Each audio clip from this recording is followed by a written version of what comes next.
very good morning to you and welcome to the news update. We are reaching you live from the commercial city of Lagos on Souqnews Television. I'm Oyinpriye Krumale. Now, the federal government has approved a new medium-term national development plan set for launch in December 2025. The Minister of Budget and Economic Planning, Atiku Bagudu, disclosed this after the National Economic Council meeting chaired by the Vice President, Kashim Shettima. The plan involving all three tiers of government will replace the 2021-2025 plan, which failed to achieve its projected 7% growth due to delays in the implementing key reforms. Bagudu noted that reforms such as fuel subsidy removal, forex market liberalization, and tax reforms only began in 2023 under President Tinubu, boosting economic response and revenues. The new plan will focus on policy continuity, job creation, human capital, infrastructure, food security, and social protection, serving as a bridge to Nigeria's Agenda 2050. Its preparation begins this month with a participatory process involving governments, private sector, civil society, and traditional institutions. The federal government has projected that Nigeria's digital economy could contribute up to 21% of gross domestic product by 2030 if the proposed National Digital and E-Governance Bill is passed into law.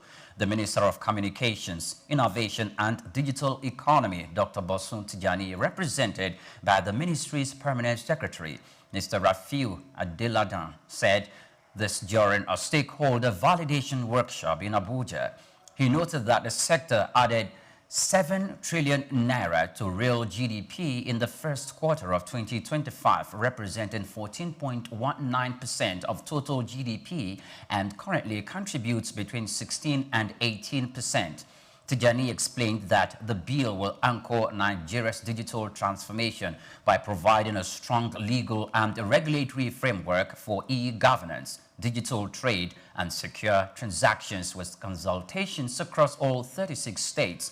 The legislation seeks to promote interoperability across ministries, enhance digital identity, strengthen data security, and transition government records from paper-based system to electronic platforms. He stressed that the bill's passage would not only deepen innovation and inclusion, but also secure Nigeria's competitiveness in the global digital era. The Nigerian Electricity Regulatory Commission, NERC, has summoned a crucial stakeholders meeting in the commercial city of Lagos next week as the dispute between state governments and electricity distribution companies over the tariff control deepens. The clash was triggered after the Enugu Electricity Regulatory Commission ordered Main Power to cut the Band A tariff from 290 naira per kilowatt per hour to 160 naira per kilowatt per hour, effective August 1st, 2025. Main power supplier Enugu Electricity Distribution Company slashed supply by 50%, warning that the reduction would cause over 1 billion naira in monthly losses.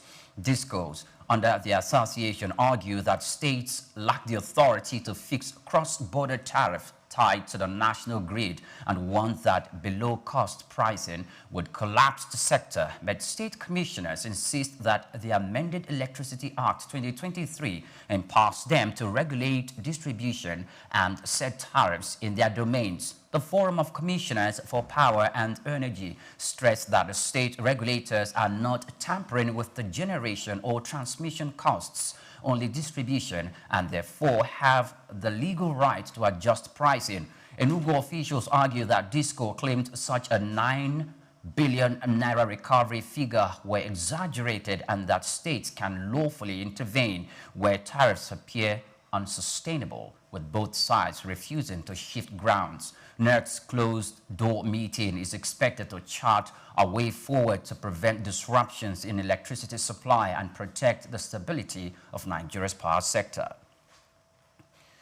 Now, Nigeria's excess crude account stood at $535,823.30 39 cents as of August 2025, up slightly from $473,754.57 in April. The update was given by the Accountant General of the Federation, Shamsdeen Ogunjimi, represented by Finance Minister Wale Edun, during the National Economic Council meeting chaired by Vice President Kashim Shettima.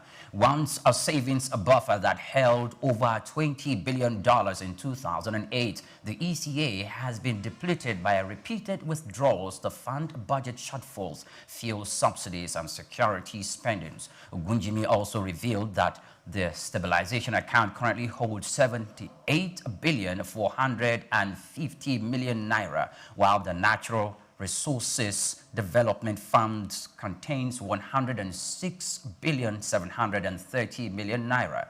At the same meeting, the NERC approved the renewed Hope Development Plan, which aims to push Nigeria's economy toward $1 trillion GDP target. Shettima said the plan, which succeeds the 2021 to 2025 National Development Plan, aligns with Nigeria Agenda 2050, and it's vital to sustaining the country's economic growth trajectory.